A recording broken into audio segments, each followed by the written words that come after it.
हाँ विद्यार्थियों, ये यूपी बोर्ड विषय रसायन विज्ञान में एक रिपीटेड क्वेश्चन है। बार बार ये परीक्षाओं में पूछा जाता रहा कि कोलराउस का नियम क्या है या कोलराउस का नियम किसे कहते हैं।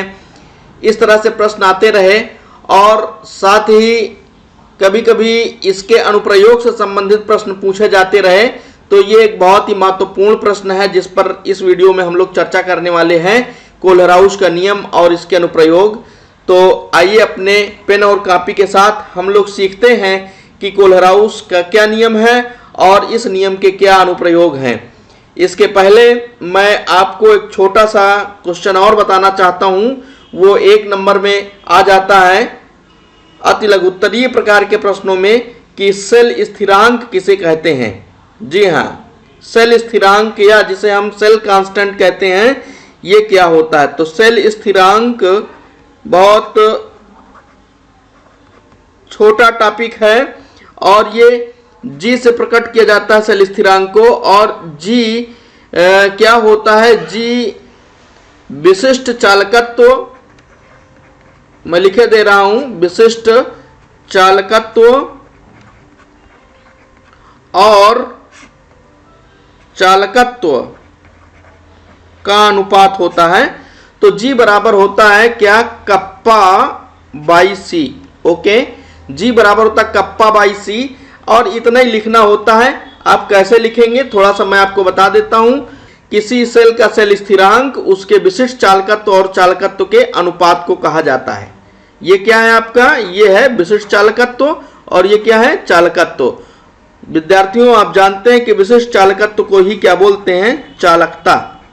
ओके, तो चालकता कहिए या विशिष्ट चालकत्व कहिए।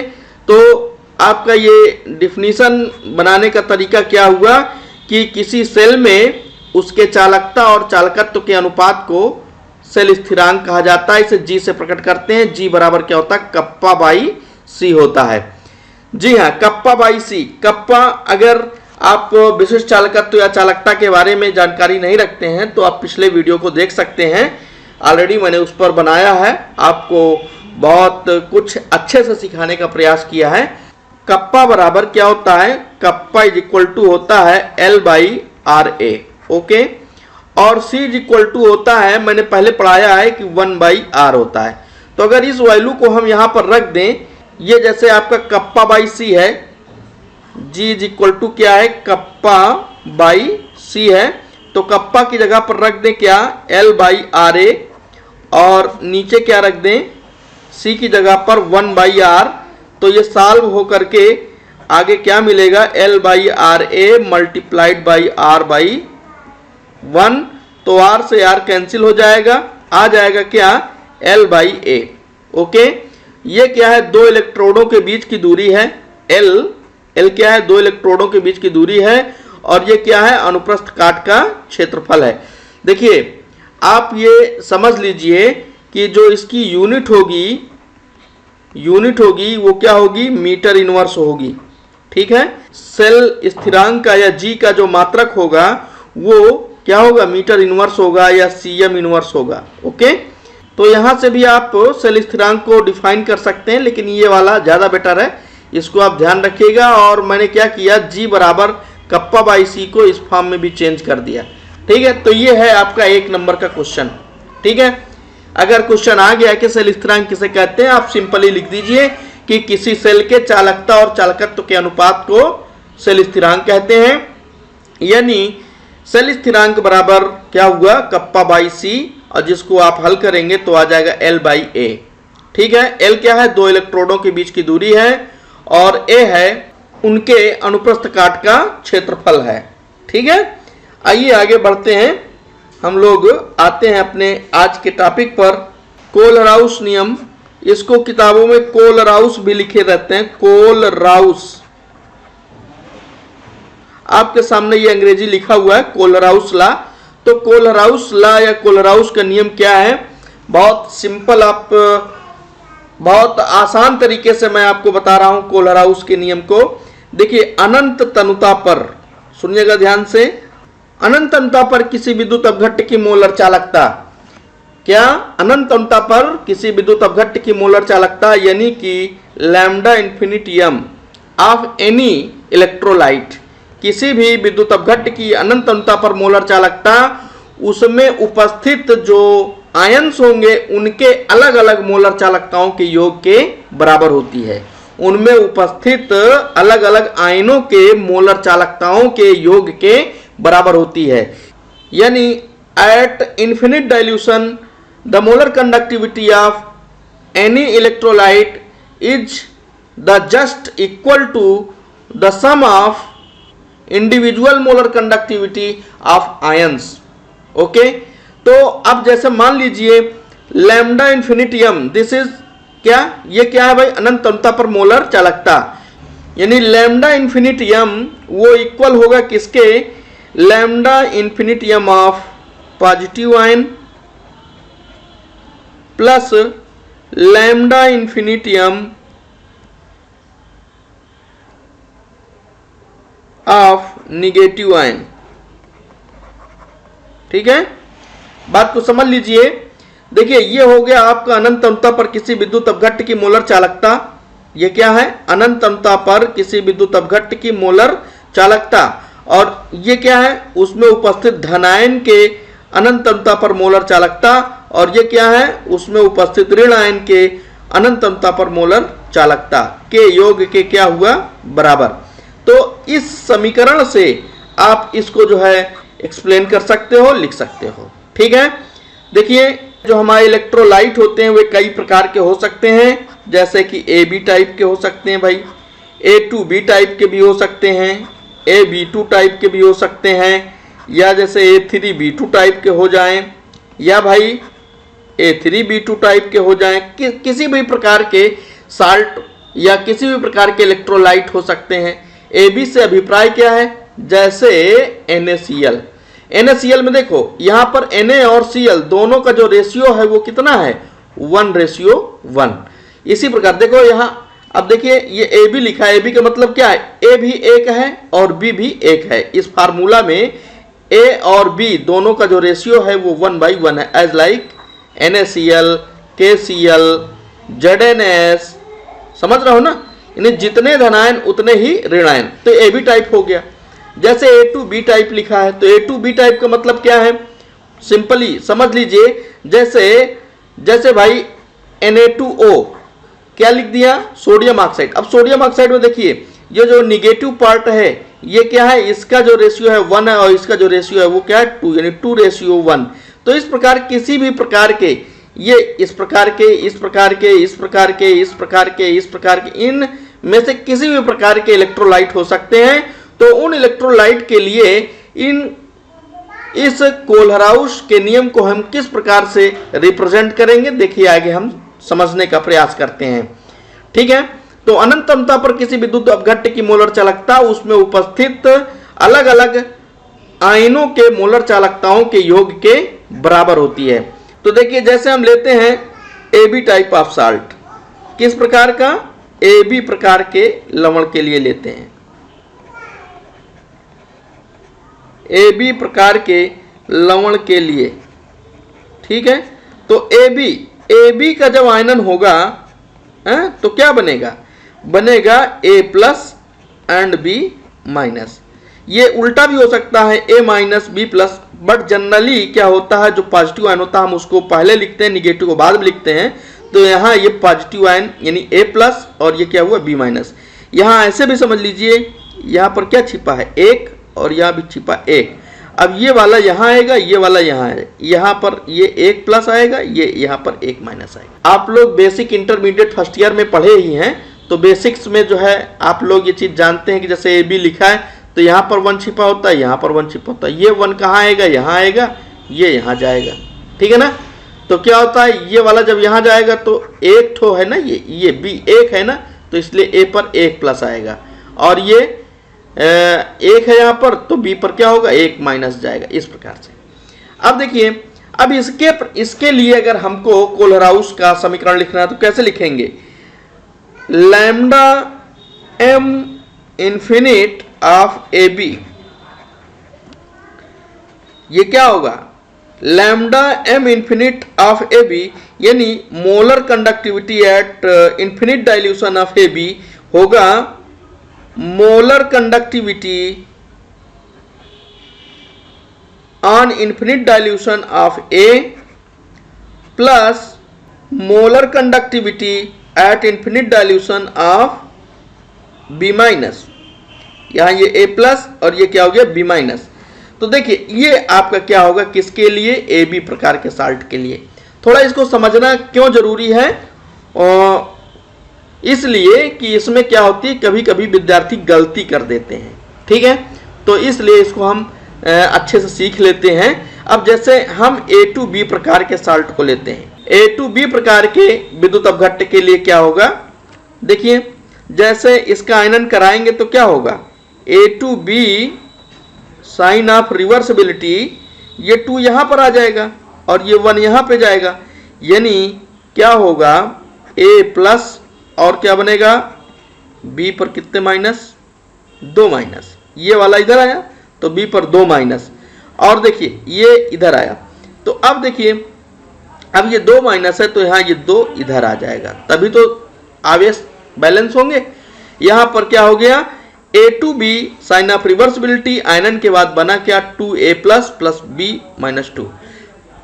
अब यहां पर देखिए अगर हम molar conductivity on infinite dilution of A to B करते हैं तो क्या होगा, होगा lambda M on infinite dilution of A plus, अब ये है कितने 2 ना, तो इसलिए यहां पर 2 का गुणा हो जाएगा, प्लस यहां पर क्या होगा, यहां पर होगा lambda M infinite of B 2 minus. देखिए क्लियर होगा ना। अब यहां पर इस प्रकार से लिखेंगे, यानी कि इसका जो मोलर कंडक्टिविटी होगा ए प्लस आयन की जो मोलर कंडक्टिविटी होगी ऑन इन्फिनिट डाइल्यूशन, ये कितना होगी, यहां पर दुगुना हम रखेंगे, इसका 2 से गुणा कर दिया जाएगा according to type of salt या टाइप ऑफ इलेक्ट्रोलाइट, ठीक है। आइए थोड़ा इसको और अच्छे से समझ लेते हैं। जैसे मैंने लिया AB2 प्रकार का अपघट्य, AB2 प्रकार के विद्युत अपघट्य के लिए, AB2 प्रकार के विद्युत अपघट्य के लिए क्या होगा, इसका आयनन कैसे होगा, AB2 साइन ऑफ रिवर्सिबिलिटी बनेगा A2 plus plus 2B minus 1। समझ में आ रहा है। यहां पर देखिए ये 2 है, ये कहां पर जाएगा A पर, है ना, तो A2 प्लस हो जाएगा, और जो यहां ये 1 छिपा हुआ है A के बगल में, ये 1 छिपा हुआ, ये 1 कहां जाएगा, यहां पर आ जाएगा, तो B माइनस 1 हुआ, है ना, और A 2 प्लस हुआ। अब आवेश को बैलेंस करेंगे, यहां पर जब 2 प्लस है तो B माइनस के 2 आयन आएंगे, तब ये क्या होगा, न्यूट्रल होगा, तो इसका आयनन इस प्रकार से होगा। अब देखिए, अब अगर हम लिखते हैं lambda M on infinite dilution of AB2, तो क्या होगा, lambda M on infinite dilution of A2 plus plus 2 into lambda infinitum of B minus 1, ठीक है ना। अब जैसे एक अंतिम और ले लेते हैं, आप लोगों को समझ में आ गया होगा, फिर भी एकदम ये पक्का हो जाए। जैसे A3B2 टाइप का साल्ट हो, A3B2 प्रकार का साल्ट हो या विद्युत अपघट्य हो। देखिए विद्युत अपघट्य में एसिड बेस साल्ट सभी आते हैं, तो विद्युत अपघट्य एक ब्रॉड कॉन्सेप्ट है, तो इसको हम यहां पर लिखते हैं, भले हम लवण बोल देते हैं, लेकिन आप यहां पर विद्युत अपघट्य लिखेंगे और समझेंगे। विद्युत अपघट्य A3B2 प्रकार के विद्युत अपघट्य के लिए, तो इसका आयनन कैसे होगा, A3B2 का जब आयनन होगा साइन ऑफ रिवर्सिबिलिटी, देखिए क्या बनेगा 3A2 प्लस, जी हां, और क्या बनेगा 2B 3 माइनस। अब देखिए अब यहां पर अगर हम लिखें lambda m on infinite dilution of A3B2 is equal to होगा क्या 3 into lambda m infinite dilution of A2 plus 2 into lambda infinite m infinite of B3 minus. ठीक है। अब जैसे देखिए जैसे है Al2SO4 का होल थ्राइस। अब बताइए ये किस प्रकार का इलेक्ट्रोलाइट है, किस प्रकार का विद्युत अपघट्य है। जी हाँ, ये क्या है भैया A2B3 टाइप का। ठीक है, समझ में आ रहा है ना। जैसे हमने लिखा MgCl2, तो MgCl2 किस प्रकार का, किस टाइप का इलेक्ट्रोलाइट है, तो ये क्या हुआ A और यहां ये क्या है AB2 टाइप का हुआ। ठीक है ना।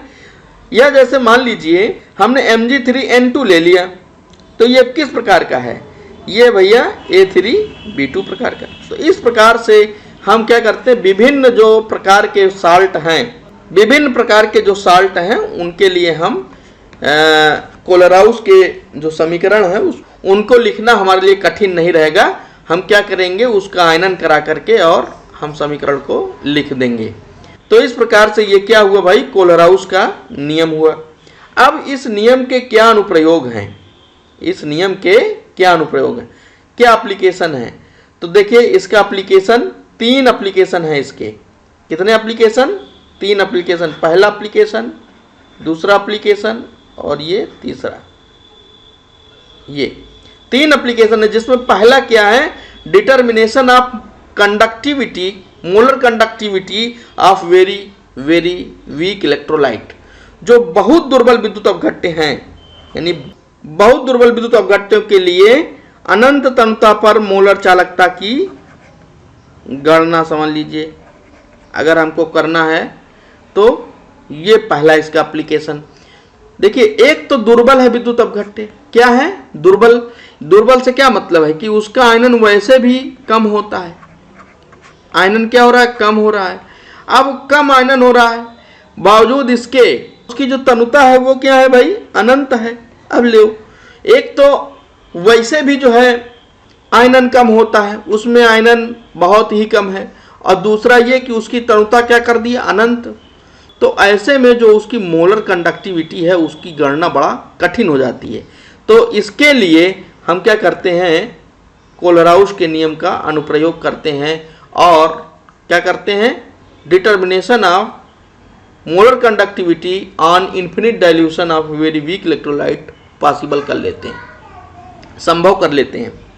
ठीक है ना। यहाँ पर देखिए मोलर कंडक्टिविटी लिखा है ना। तो मोलर कंडक्टिविटी से मतलब समझिए कि ऑन इन्फिनिट डाइल्यूशन, यानी अनंत तन्यता पर मोलर कंडक्टिविटी का निर्धारण। ठीक है। अब यहाँ पर देखिए दूसरा जो इसका एप्लीकेशन है वो है determination of degree of dissociation of very weak electrolyte. Degree of dissociation यानी आयनन की मात्रा, आयनन की मात्रा, या इसी को कहते हैं वियोजन की मात्रा, अल्फा से रिप्रेजेंट करते हैं। तो आयनन की मात्रा का निर्धारण या आयनन की मात्रा की गणना करनी हो, आयनन की मात्रा की गणना करनी हो तो भी हम किसका यूज करेंगे, कोलराउस के नियम का यूज करेंगे। उसका एप्लीकेशन यहाँ पर काम आएगा, तब ये हो पाएगा। ठीक है। अगला चीज क्या है, determination of dissociation constant of very weak electrolyte. Dissociation constant क्या होता है, के इज इक्वल टू क्या होता है, के इज इक्वल टू होता है alpha square divide by 1 minus alpha into V. यानी के का मान ज्ञात करने के लिए हम इस फार्मूला को अप्लाई करेंगे, और अप्लाई करने के बाद भी हमको किसका यूज करना पड़ेगा, कोलराउस के नियम का। तो के की वैल्यू फाइंड आउट हो पाएगी।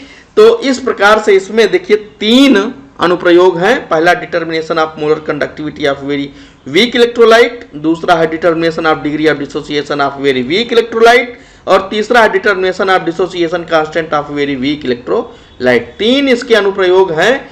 अब दुर्बल विद्युत अपघट्य के लिए जैसे मान लीजिए अनंत अनंतता पर मोलर चालकता का निर्धारण कैसे किया जाएगा, हम कैसे कर सकते हैं, या आयनन की मात्रा का निर्धारण हम कैसे कर सकते हैं, के का जो निर्धारण है कैसे कर सकते हैं, तो आइए इसको एक एक लेकर के समझते हैं।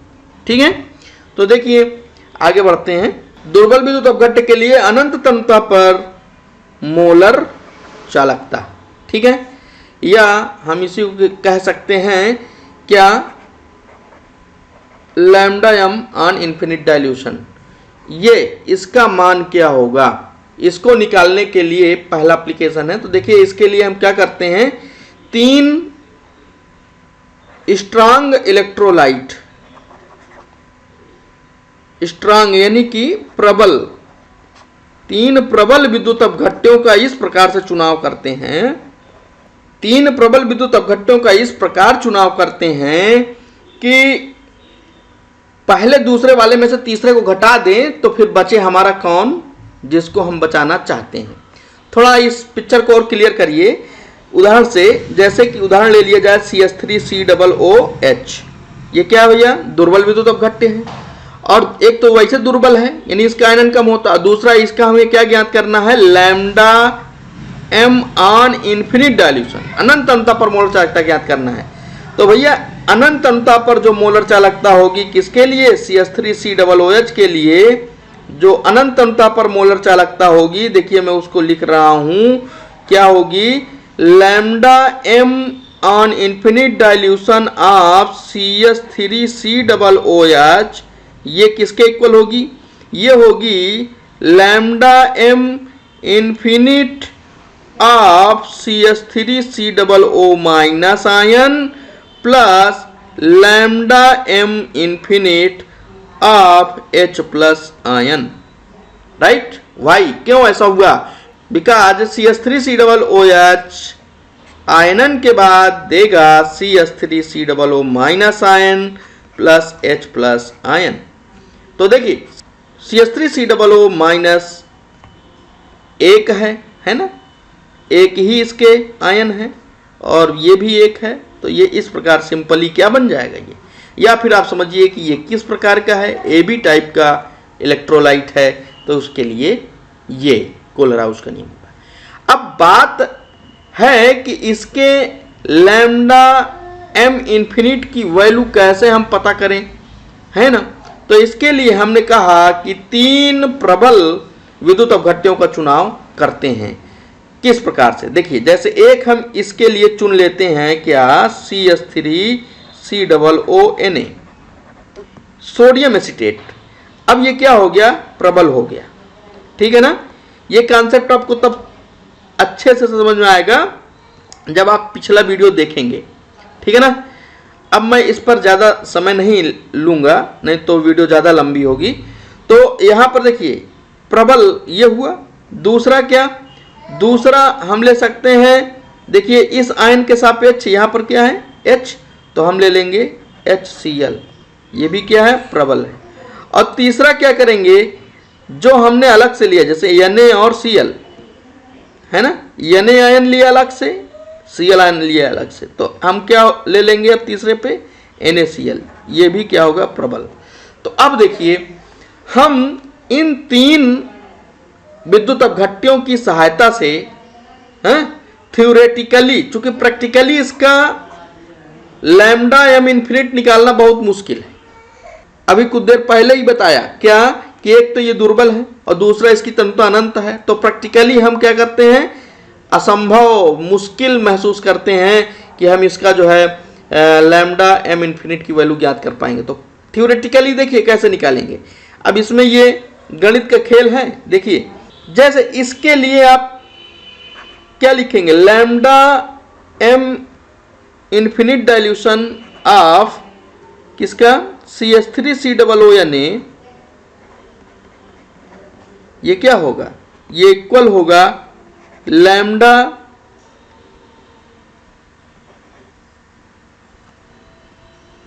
एम इन्फिनिट, ये किसके इक्वल होगा, ये इक्वल होगा lambda M infinite of CH3COO minus plus lambda m on infinite dilution of Na plus. ठीक है, ये होगा। This will be equation number first. इसको मैं समीकरण 1 मान लेता हूं। दूसरा क्या, दूसरा जो है lambda m infinite of HCl, दूसरा हमने ये लिया है ना इसका, तो इसका क्या होगा भाई, इसका होगा lambda m on infinite dilution of H plus plus lambda m infinite dilution of Cl minus. और तीसरा क्या होगा, तीसरा होगा lambda m on infinite dilution of NaCl। ये क्या होगा, NaCl बराबर होगा lambda infinitum of Na plus plus lambda infinitum of Cl minus. देखिए ये हमारा दूसरा इक्वेशन, ये हमारा क्या हुआ, तीसरा इक्वेशन। बात को ध्यान समझना, तीसरे में से पहले और दूसरे को घटा दें। देखो तीसरा वाला ये है, इसमें से अगर पहले वाले को और किसको, दूसरे वाले को घटाते हैं तो क्या होगा, Na से Na कट जाएगा और Cl से Cl कट जाएगा, और इन दोनों को हम जोड़ देंगे तो क्या निकल आएगा, हमारा ये चीज निकल आएगा। थोड़ा करके देखिए तो जल्दी समझ में आएगा। समीकरण 3 से घटा देंगे किसको, 1 प्लस 2 को। ठीक है, इसका चिन्ह क्या हो जाएगा, माइनस हो जाएगा, इसका भी चिन्ह क्या हो जाएगा, माइनस हो जाएगा, इसका भी चिन्ह क्या हो जाएगा, माइनस हो जाएगा, इसका भी चिन्ह क्या हो जाएगा, घटाने पर चिन्ह क्या होता है, बदल जाता है। अब ये Cl प्लस में, ये Cl माइनस में कट गया, ये Na क्या, ये Na प्लस की वैल्यू प्लस में यहां, और ये क्या है, माइनस में कट गया। अब अपने पास क्या क्या बचा, ये और ये। तो अब हम क्या करेंगे, lambda m on infinite dilution of CH3COO minus plus क्या कर देंगे, ये वाला, यानी lambda m of H plus ion.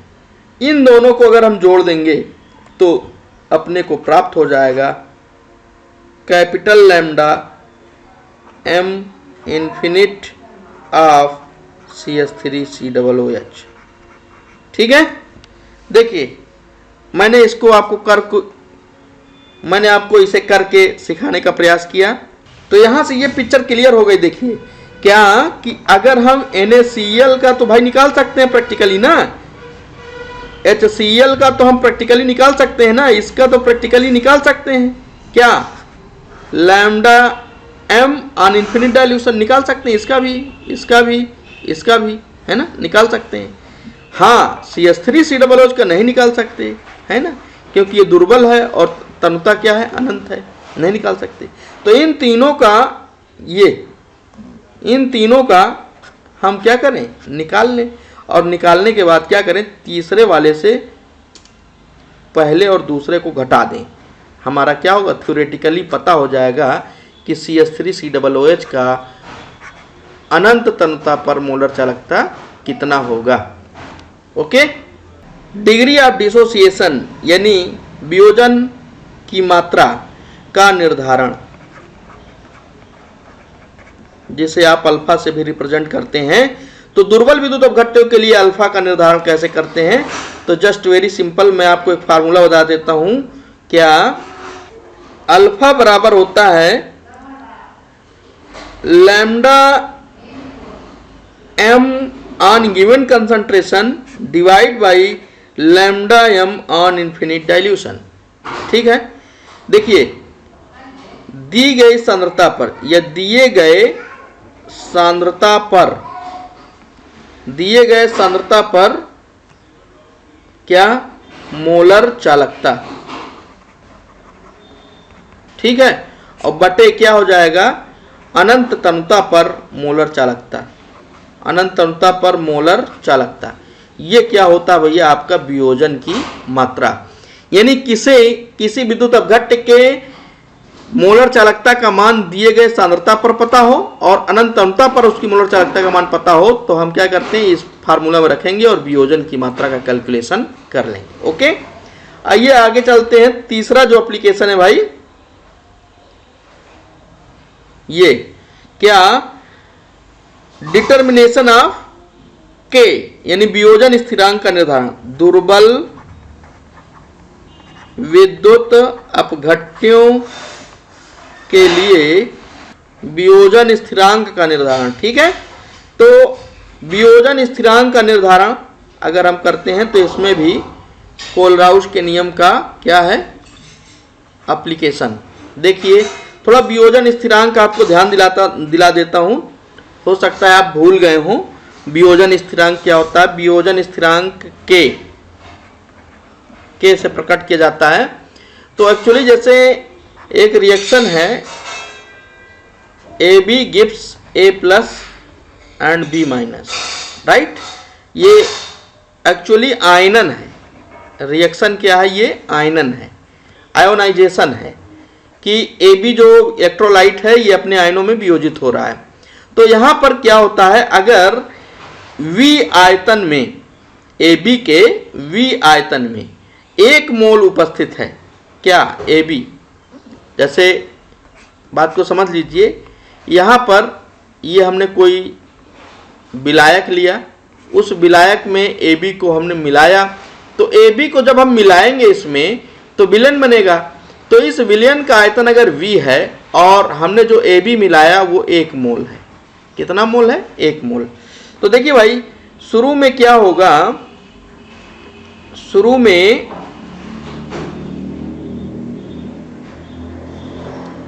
में ये क्या होगा भाई, 1 मोल होगा और इसके 0 मात्रा यानी 0 मोल होंगे, इसके भी 0 मोल होंगे जब t इक्वल टू क्या होगा, 0।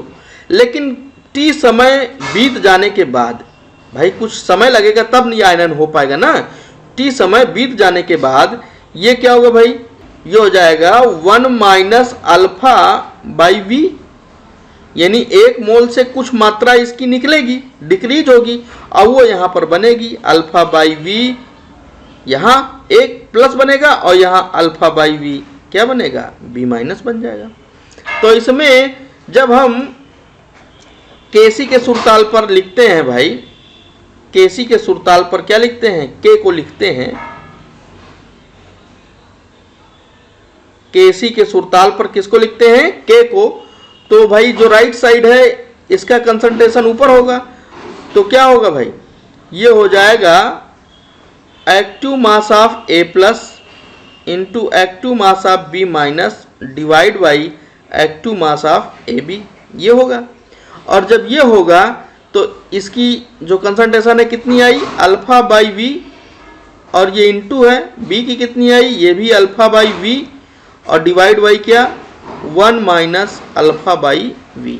जब इसको हम हल करेंगे तो अल्फा स्क्वायर बटा वी स्क्वायर इंटू वी बटा 1 माइनस अल्फा, ये हो जाएगा। तो वी से वी की घात कट जाएगी, आ जाएगा के इज इक्वल टू, मैं इधर लिख देता हूँ, इधर के इज इक्वल टू क्या आया, alpha square divide by V into 1 minus alpha.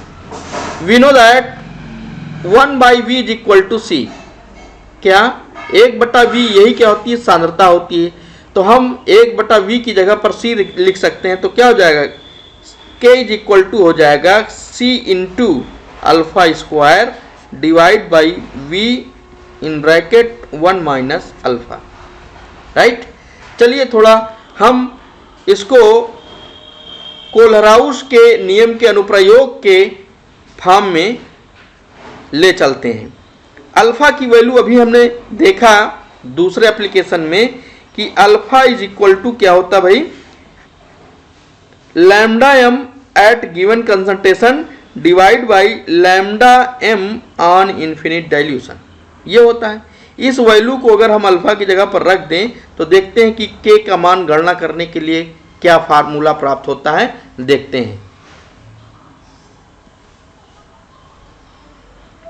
देखिए भाई, इसमें रखते हैं भाई, तो k इज इक्वल टू क्या हो जाएगा, c इंटू अल्फा की value lambda m on given concentration divide by lambda m on infinite dilution, ये हुआ।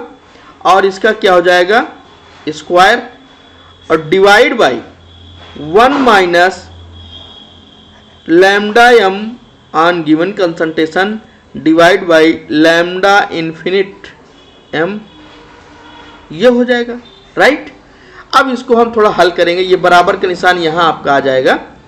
तो अगर हम इसको घटाएं, देखिए अगर हम इसको घटाएंगे तो इसका एलसीएम लेना पड़ेगा, तो एलसीएम लेना पड़ेगा तो क्या हो जाएगा, ऊपर वाली राशि में आइए थोड़ा सा, तो c इंटू क्या होगा, lambda m on given concentration का square divide by lambda m on infinite dilution का स्क्वायर, राइट, ये हो जाएगा ऊपर।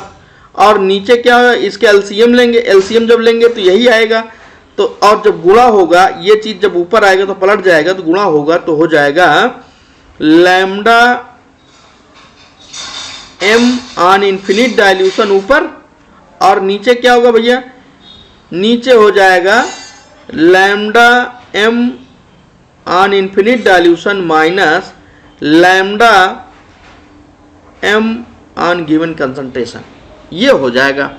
अब देखिए इससे ये कट जाएगा, है ना, और कट जाएगा तो क्या आएगा, आ जाएगा k is equal to c into lambda m on given concentration का स्क्वायर डिवाइड बाई क्या, lambda m on infinite dilution in bracket lambda m in lambda m on infinite dilution minus lambda m on given concentration, ठीक है। तो ये हो जाएगा। तो इस सूत्र के माध्यम से हम क्या कर सकते हैं, हम वियोजन स्थिरांक के मान की गणना कर सकते हैं, किसके लिए, दुर्बल विद्युत अपघट्य के लिए। अब ये कैसे आएगा, ये प्रथम एप्लीकेशन से आएगा, है ना, जैसे lambda m on infinite dilution, ये कैसे आएगा, ये भाई पहले एप्लीकेशन जो आपने लिखा, 3 प्रबल विद्युत अपघट्यों की सहायता से दुर्बल विद्युत अपघट्य के lambda m on infinite dilution value को निकालना, जो आप पहले सीखे उसके माध्यम से आएगा, ठीक है। तो इस प्रकार से आज हम लोगों ने सीखा बेसिकली कोलहराउस का नियम और उसके अनुप्रयोग। Okay, thank you.